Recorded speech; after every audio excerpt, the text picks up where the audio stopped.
Hello all. ఎన్ని hair packs use చేసినా సరే హెయిర్ గ్రోత్ అనేది అవ్వట్లేదా? హెయిర్ సిల్కీగా, స్మూత్‌గా ఉండట్లేదా?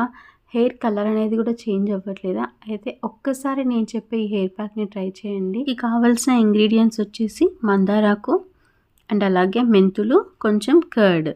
ఇదొచ్చేసి మందారాకులు అనేవి మనకి ఓల్డెన్ డేస్ నుంచి మన హెయిర్‌కి అప్లై చేస్తూనే ఉన్నారు. మందారాకు వల్ల మంచి హెయిర్ గ్రోత్ ఉంటుంది. హెయిర్ సిల్కీగా అవుతుంది అండ్ అలాగే కొంచెం బ్లాక్‌నెస్ కూడా వస్తుంది మందారాకు యూజ్ చేయడం వల్ల.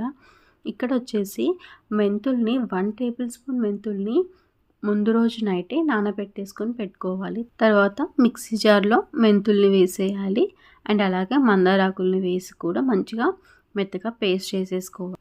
కర్డ్ కూడా కొంచెం యాడ్ చేసుకోవాలి. కర్డ్ అనేది ఆప్షనలే. యాక్చువల్‌గా మెంతుల్ని మనం ముందు రోజు నైటే సోక్ చేసి పెట్టాం కాబట్టి ఆ వాటర్‌తో కలిపే మిక్సీ పట్టుకున్నట్లయితే మెత్తగా అయిపోతుంది. ఇన్ కేస్ మీకేమైనా కొంచెం మెత్తగా అనిపించకపోతే దాంట్లో కొంచెం కర్డ్ యాడ్ చేసేసుకొని మళ్ళీ ఒకసారి గ్రైండ్ చేసుకున్నట్లయితే ఇలాంటి మంచి పేస్ట్ అయితే రెడీ అవుతుంది. వీక్లీ వన్స్ ఈ హెయిర్ ప్యాక్‌ని ఒక 2-3 మంత్స్ వరకు కంపల్సరీ ట్రై చేయండి. మంచి రిజల్ట్స్ అయితే ఇంకా ఇలాంటి వీడియోస్ కోసం నా ఛానల్‌ని సబ్స్క్రైబ్ చేసుకోండి.